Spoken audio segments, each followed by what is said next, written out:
se retrouve pour une nouvelle vidéo. Je vous avais demandé de m'envoyer vos histoires, vos témoignages ou même si vous avez des questions sur les SOPK. Et donc vous avez été nombreuses à m'envoyer vos témoignages, donc je vous remercie fortement. J'ai sélectionné 6 forts témoignages pour vous exceptionnellement. Et donc je ferai, je pense, une partie 2 ou peut-être même une série sur les témoignages et les questions sur les SOPK. Donc j'ai pris à boire et à manger. Donc on va faire comme si on est en soirée pyjama entre copines. Pose-toi, prends des pop-corn, prends un truc à boire et assieds-toi. Donc on va commencer par le témoignage numéro 1, Léa qui a 24 ans. J'ai toujours eu des règles irrégulières, mais je pensais que c'était juste comme ça pour moi. Un jour, j'ai eu une poussée d'acné vraiment violente, alors que j'en avais presque jamais eu avant. J'ai aussi commencé à prendre du poids sans vraiment changer mon alimentation. C'est en allant voir un gynéco pour toute autre chose qu'elle m'a proposé une écho. Et là, boum, SOPK.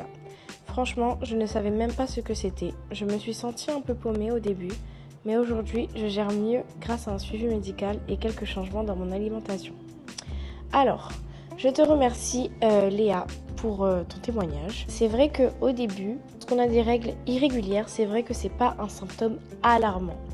Alors que c'est quand même un symptôme principal du SOPK, parce que l'ovulation ne se fait pas. Mais c'est vrai que lorsqu'on a un peu de fatigue, règles irrégulières, et comme personne n'en parle, ce fameux syndrome.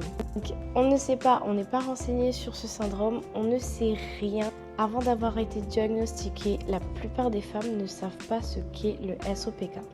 Mais Léa, je te remercie pour ce témoignage et je suis contente pour toi parce qu'aujourd'hui tu gères beaucoup mieux ton SOPK et ça c'est vraiment super. C'est vrai que c'est pas évident chaque jour entre l'alimentation, les sauts d'humeur, les règles irrégulières. Je ne sais pas si tu en es CBB, mais les CBB aussi ça flingue le moral, mais vraiment. Donc t'es vraiment courageuse, t'es une battante, continue.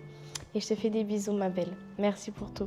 Alors, le témoignage numéro 2 d'Inès qui a 30 ans. Alors, j'ai découvert que j'avais le SOPK en essayant d'avoir un enfant. On essayait depuis plus d'1 an avec mon copain, sans succès. Au début, les médecins me disaient que c'était sûrement le stress, et puis une gynéco a enfin pris le temps de vraiment m'écouter et de faire les bons examens. Quand elle m'a parlé du SOPK, j'ai eu l'impression qu'un puzzle se complétait. Les cycles irréguliers, la fatigue, les sauts d'humeur, tout ça prenait enfin un sens. J'ai commencé un suivi hormonal et même si c'est pas tous les jours facile, au moins je sais ce que j'ai. Alors Inès, je te remercie pour ton témoignage qui est touchant, je trouve, parce que on a un peu la même histoire. J'ai découvert pareil que j'avais le SOPK en étant en SCPB. Donc je te comprends quand tu dis que les médecins te disaient que c'était le stress, moi aussi c'était pareil. On me disait oui ça va réguler et je savais qu'il y avait quelque chose qui clochait. Donc je te comprends. Je suis contente que tu sois tombée sur une gynéco qui a pris le temps de t'écouter tes symptômes, qui a pris le temps de savoir, de chercher un peu ce que tu as. Parce que c'est vrai que c'est pas évident malheureusement de tomber sur un bon gynéco qui veut t'aider, mais aussi qui cherche à te soigner en fait. J'en parlerai dans une autre vidéo, je pense, des gynécos, des différents gynécos, etc.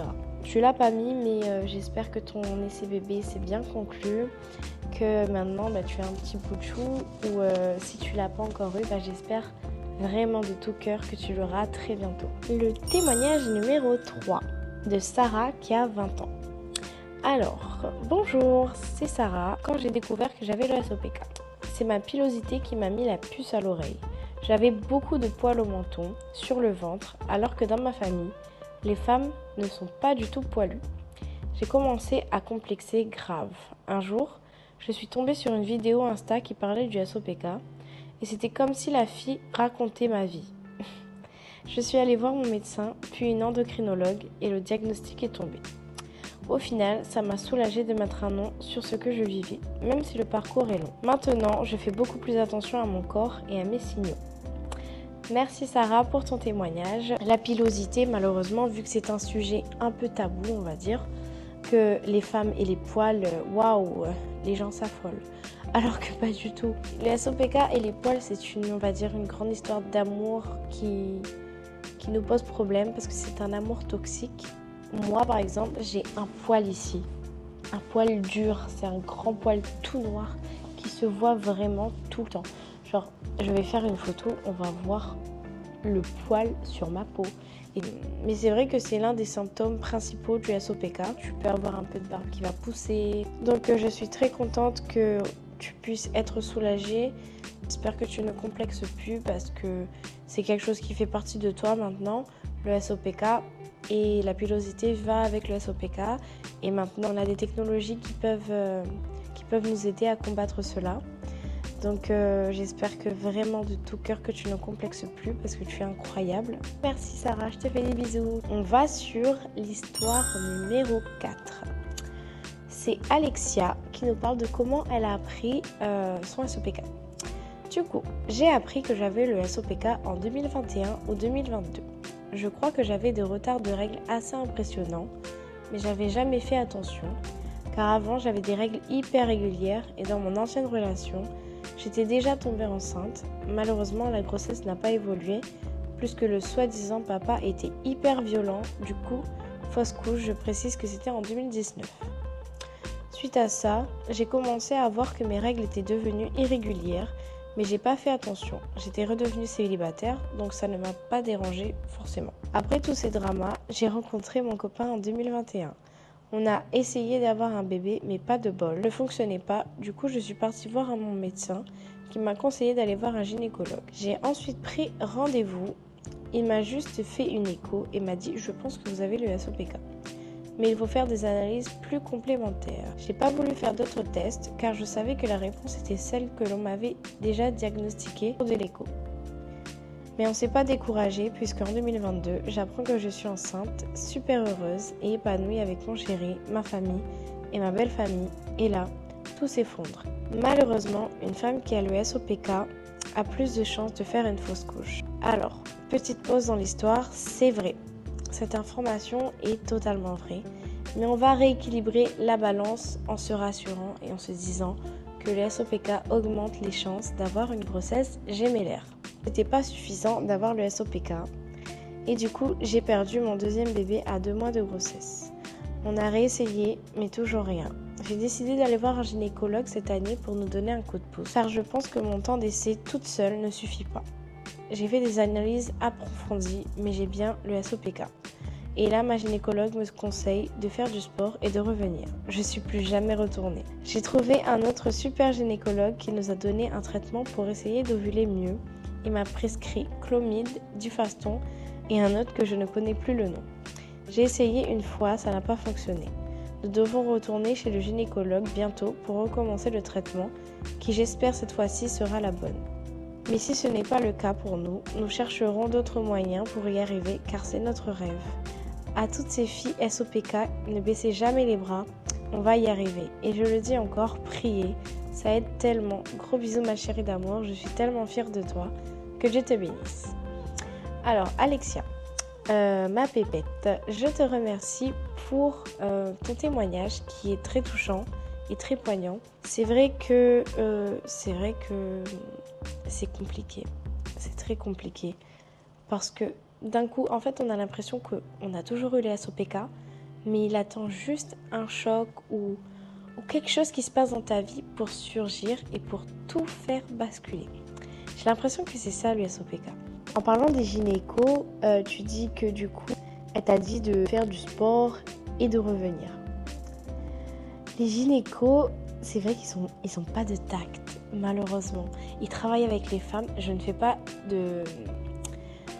de généralité, mais la plupart, j'en ai vu, et je pense que toutes les femmes SOPK, vous en avez vu beaucoup. Je pense que les gynécologues, ce sont les docteurs les plus proches des femmes, mais qui n'ont aucun tact. Et j'ai l'impression que leur solution au SOPK, c'est uniquement la pilule et la perte de poids. Comme je l'avais dit dans ma première vidéo, pour eux, c'est uniquement la pilule et perte de poids. Je suis désolée, mais malheureusement, la prise de poids fait partie des symptômes du SOPK. Et quand tu prends du poids avec le SOPK, c'est pas parce que tu manges comme un goinfre ou autre, c'est juste que ton corps, les hormones, plus tu vas produire du cortisol, plus ton ventre va gonfler, le stress, tout ça. En fait, il y a tellement de choses, tellement de... En fait, on va dire que la perte de poids, c'est là. Et tous les autres symptômes vont contribuer du coup à la prise de poids. Et malheureusement, la perte de poids est vraiment très compliquée parce que ton métabolisme est tellement lent que c'est vraiment hyper compliqué. Et les gens, des fois, ils te disent « Oui, mais tu veux pas faire d'efforts, tu fais pas ceci, tu fais pas cela. » Je suis désolée, mais vraiment, étant une personne SOPK qui a perdu 10 kilos récemment, je vous le dis, c'est très compliqué de perdre du poids avec le SOPK. Moi, j'étais quelqu'un, avant d'avoir eu le SOPK, je grossissais, je maigrissais quand je voulais. Vraiment quand je voulais. J'étais comme ça. Je faisais 60 kilos quand j'ai appris que j'avais le SOPK. Et aujourd'hui, malheureusement, j'ai pris 40 kilos. 40. Vous imaginez bien que c'est énorme. 40. Dieu merci, là, j'ai pu perdre 10 kilos, mais c'est vraiment compliqué de perdre du poids. J'ai l'impression que, du coup, les gynécologues, tant qu'on ne perd pas de poids, ils ne veulent pas nous aider, malheureusement. Mais Alexa, je te remercie pour ton témoignage et j'espère très bientôt, j'espère que très bientôt, tu auras ton plus tant désiré. Et parce que tu le mérites. Comme toutes ces femmes qui ont le SOPK, vous méritez toutes d'avoir un plus. On passe au témoignage numéro 5. Hello, tiens, je t'envoie le témoignage. On m'a dit que c'était normal, que les règles douloureuses c'était comme ça. Depuis ma toute première menstruation, j'ai souffert. Des douleurs à en perdre connaissance, des cycles irréguliers, imprévisibles et à chaque mois, une angoisse nouvelle. On m'a souvent dit que c'était normal, que ça allait passer et que toutes les femmes ont mal. Alors j'ai encaissé comme beaucoup. Il m'a fallu plusieurs années et beaucoup de rendez-vous médicaux avant qu'on mette enfin un nom sur ce que je vivais. SOPK ou syndrome des ovaires polykystiques et adémoniose, diagnostiqué suite à une IRM. À la fois soulagée d'avoir une explication et en colère d'avoir dû attendre si longtemps, on m'a alors proposé la pilule comme unique solution. Je l'ai prise pendant 1 an, mais entre les effets secondaires, le mal-être général et le fait qu'elle ne se soigne pas vraiment, j'ai fini par l'arrêter. Mon corps, déjà bousculé depuis tant d'années, ne l'a pas très bien vécu. Mes règles ont disparu pendant presque 1 an, une absence étrange, presque inquiétante, mais surtout le reflet d'un déséquilibre plus profond. Aujourd'hui, je vis toujours avec ces diagnostics, je cherche d'autres moyens de comprendre mon corps, de l'écouter, de l'apaiser sans le brusquer. Je te remercie ma belle. Tu m'as pas dit si tu voulais que je dise ton prénom ou pas, mais je vais pas le dire. Et je te remercie pour ton témoignage. C'est vrai que les douleurs de règles, c'est insupportable. Donc les filles, je tiens à vous dire que c'est vraiment pas normal d'avoir mal lors de ces règles.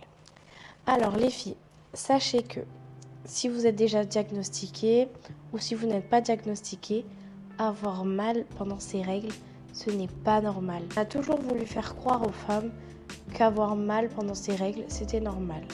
Eh ben non, c'est vraiment pas normal d'avoir mal pendant ces règles. Que si tu peux pas bouger, si tu es obligé de te mettre en arrêt de travail, si tu es obligé de t'absenter au collège, à l'école, en primaire ou quoi que ce soit, va consulter un bon gynécologue. Si le premier gynécologue te dit que c'est normal, va voir un autre directement parce que c'est vraiment pas normal. Je te remercie pour ton histoire ma belle.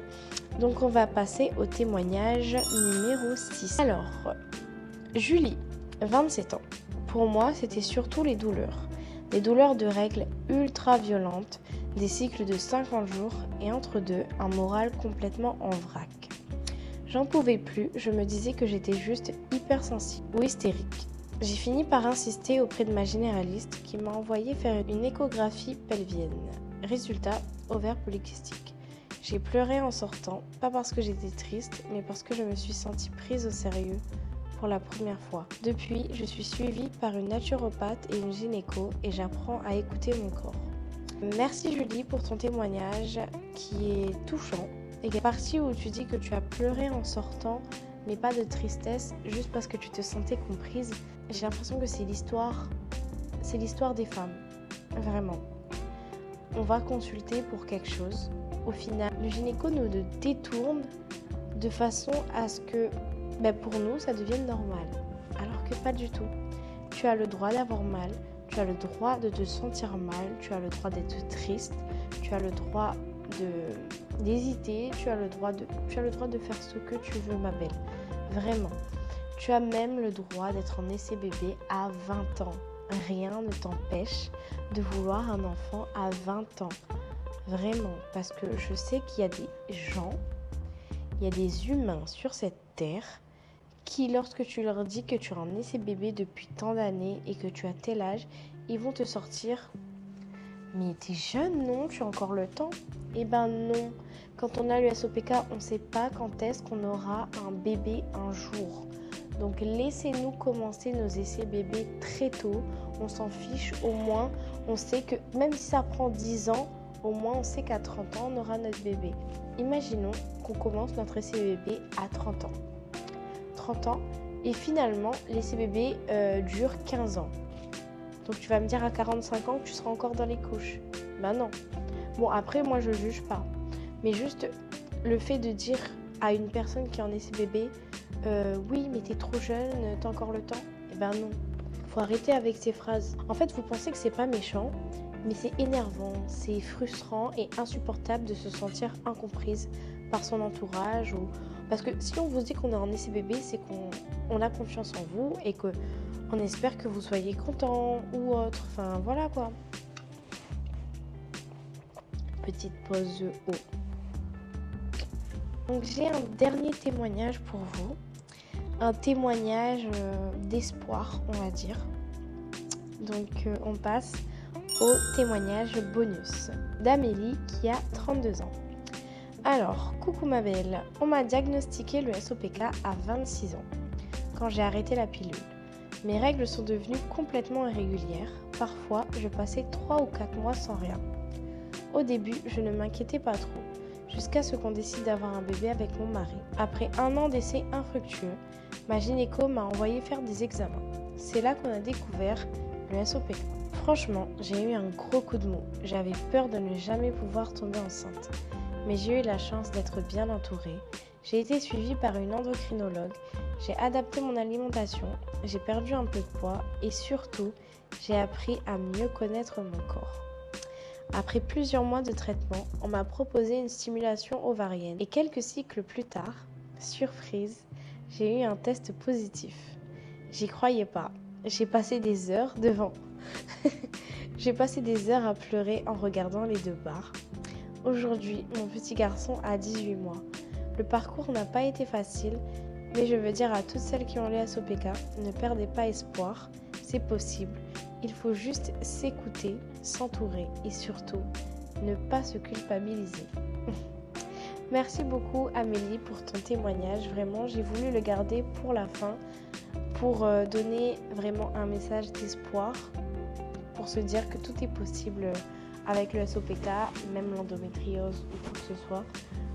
Même si le docteur un jour t'a dit que tu n'es pas fertile, ben sache ma belle que certes le docteur peut te dire ça, mais garde quand même une lueur d'espoir parce que on sait jamais ce qui peut se passer demain. Moi je connais quelqu'un dans mon entourage, on lui a dit qu'elle était infertile, qu'elle aurait jamais d'enfants. Et grâce à Dieu aujourd'hui elle a eu des enfants et ce sont la prunelle de ses yeux. Donc voilà, mais merci beaucoup pour ton témoignage. Ça me fait beaucoup plaisir de pouvoir partager ton témoignage et de répandre du coup ta lueur d'espoir dans ma safe place. Donc franchement, je suis très contente que tu aies pu avoir ton bébé et j'espère que vous allez bien tous les deux. Donc voilà, je te fais des bisous ma belle. C'est la fin de cette vidéo. Je te remercie d'être resté jusqu'à là. Donc si toi aussi tu as le SOPK, l'endométriose ou une maladie hormonale ou même si tu n'as rien, tu peux quand même t'abonner, liker, commenter et partager. Merci à toi ma petite pépite. Je voulais juste te dire un dernier mot, que tu es une femme incroyable. Malgré tout ce qu'on peut te dire, malgré les jugements, malgré ce que les docteurs peuvent te dire, tu es incroyable, tu es une battante, tu es courageuse, tu es belle avec tes kilos en trop, tu es belle avec ta pilosité, tu es belle. Dieu t'a créée à son image, donc tu ne peux être qu'une créature magnifique. Donc arrête de douter de toi, prends confiance en toi et tu verras, tout va bien se passer ma belle. Je vous fais des bisous et je vous remercie d'être resté. N'oublie pas de t'abonner. Bisous.